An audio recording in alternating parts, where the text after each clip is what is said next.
Chemotherapy और cancer की surgery, इन दोनों में क्या फ़र्क है? कैंसर की सर्जरी मतलब ऑपरेशन करके निकालना, ठीक। कीमोथेरेपी मतलब दवा। एक ब्रॉड ग्रुप है जो कैंसर की दवा होती है, उसको कीमोथेरेपी कहते हैं।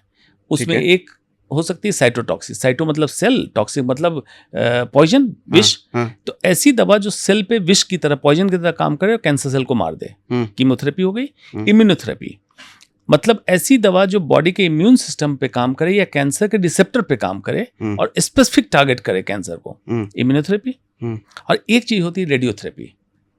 रेडियोथेरेपी मतलब किरण, रेडियो मीन्स रेज, किरण से कैंसर सेल को मारे।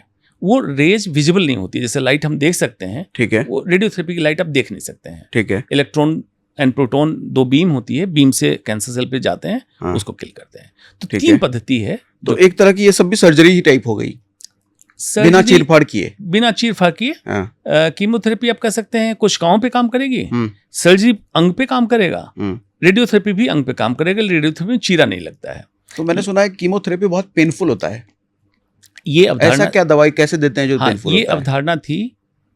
कीमोथेरेपी दवाइयां ऐसी थी और कीमोथेरेपी देने का तरीका ऐसा था। जैसे नस से चढ़ाया, वहां पे नस में सूजन आ गई, स्किन थोड़ा समझाइए, देते कैसे हैं कीमोथेरेपी? जैसे इंजेक्शन या आमतौर पे डायरिया होने पे पानी की बोतल चढ़ाई जाती है, कीमोथेरेपी मोर और लेस वही समझ लीजिए। अच्छा। उसमें दवा को घोल करके तैयार किया जाता है, अलग अलग है। कीमोथेरेपी टैबलेट भी आती है, कुछ नस से डायरेक्ट देते हैं इंजेक्शन से। जो कॉमन कीमोथेरेपी वो बॉटल में तैयार करके कीमोथेरेपी की दवा और नस से चढ़ाते हैं। ठीक है। उसी में पहले जो कीमोथेरेपी आती थी, जब कीमोथेरेपी चल रही तब दर्द होता था, इसलिए पेनफुल नाम दिया गया। दर्द होता था? हाँ, उस हाथ में, अगर हाथ से चल रहा है तो कभी कभी वहां की स्किन जल जाती थी, तो पेनफुल होगा। अब डिवाइस आ गया कीमोपोर्ट, मतलब शरीर के अंदर की डिवाइस डाल दिया, कीमो देने के लिए सिर्फ वहां पे निडल डाल दिया डिवाइस में, कीमो चली जाएगी, पेन नहीं होगा। कीमोथेरेपी साइड इफेक्ट्स, नई दवाएं ढूंढी गई, साइड इफेक्ट्स कम हो गए। तो जो साइड इफेक्ट जिसके कारण लोग कहते थे कि उल्टी बहुत होती है, बाल झड़ जाते हैं और बहुत सारी समस्याएं हैं, ये नई जितनी कीमोथेरेपी आ रही है इसमें धीरे धीरे कम करते जा रहे हैं। लेकिन अभी भी कुछ कीमोथेरेपी में साइड इफेक्ट्स हैं, इसलिए माना जाता था कीमोथेरेपी पेनफुल है। काफी हद तक इस पे कंट्रोल कर लिया गया, लेकिन अभी भी कुछ कुछ साइड इफेक्ट्स हैं। तो कीमोथेरेपी से ही ठीक भी हो जाता है कैंसर, या सर्जरी तक जाना पड़ता है? ये टोटली डिपेंड करता है किस अंग का कैंसर है और किस स्टेज में डिटेक्ट हुआ है।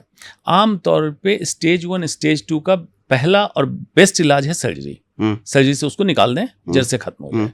कई केसेज में कीमो की जरूरत भी नहीं होती है, सर्जरी आपने कर दी, पेशेंट क्योर हो गया, कोई ट्रीटमेंट की जरूरत नहीं है। ओके। स्टेज 3 लोकली एडवांस, मतलब ट्यूमर बड़ा हो गया है, कीमोथेरेपी देकर उसको श्रिंक करें, छोटा करें, उसके बाद सर्जरी करके निकालें। कीमोथेरेपी कभी जड़ से ठीक नहीं कर पाती बीमारी को, कभी नहीं। कभी except blood cancer. Blood cancer में कीमोथेरेपी काम होती है, सर्जरी नहीं होती है। ब्लड में तो घूम रहा है, एक लिक्विड है। और कुछ अंग का कैंसर जिसमें रेडियोथेरेपी की भी हमें जरूरत होती है, ऑपरेशन के बाद या ऑपरेशन से पहले। तो रेडियोथेरेपी जो बताया, रेज से किल करते हैं, उसका साइज छोटा किया, या ऑपरेशन के बाद उस एरिया में दे दिया कि दोबारा ना हो।